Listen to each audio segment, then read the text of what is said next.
اعوذ باللہ من الشیطان الرجیم، بسم اللہ الرحمن الرحیم۔ السلام علیکم ورحمۃ اللہ وبرکاتہ۔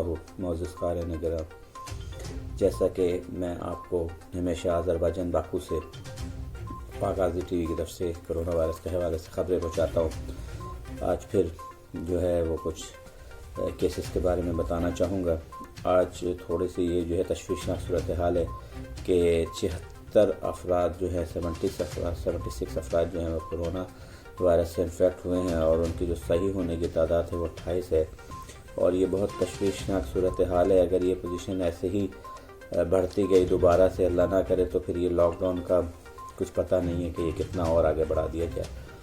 تو آج کی جو یہ صورتحال ہے وہ یہ انہوں نے بتائی ہے، اور ابھی اس پہ میٹنگیں ہو رہی ہیں، اور گنجے شہر میں ہی صرف 30 افراد انفیکٹ ہوئے ہیں، اور اس کے علاوہ باکو میں تو یہ اور جو نرمیاں انہوں نے کی تھیں، لوگوں نے جو ہے اس سے زیادہ نکلنا شروع کر دیا اجازت کے بغیر بھی، اور شہر میں جو ہے وہ گاڑیوں کا بھی ازدحام ہو گیا، لوگوں کا بھی۔ تو اس وجہ سے یہ حالت جو ہے بہت تشویشناک ہوتی چلی جا رہی ہے۔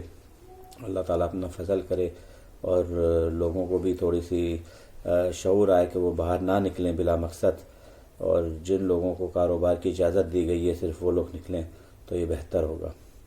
اس کے علاوہ جیسے ہی ہمارے پاس کوئی اور نئی اپڈیٹس آئیں گی وہ ہم انشاءاللہ آپ تک پہنچاتے رہیں گے۔ جزاک اللہ۔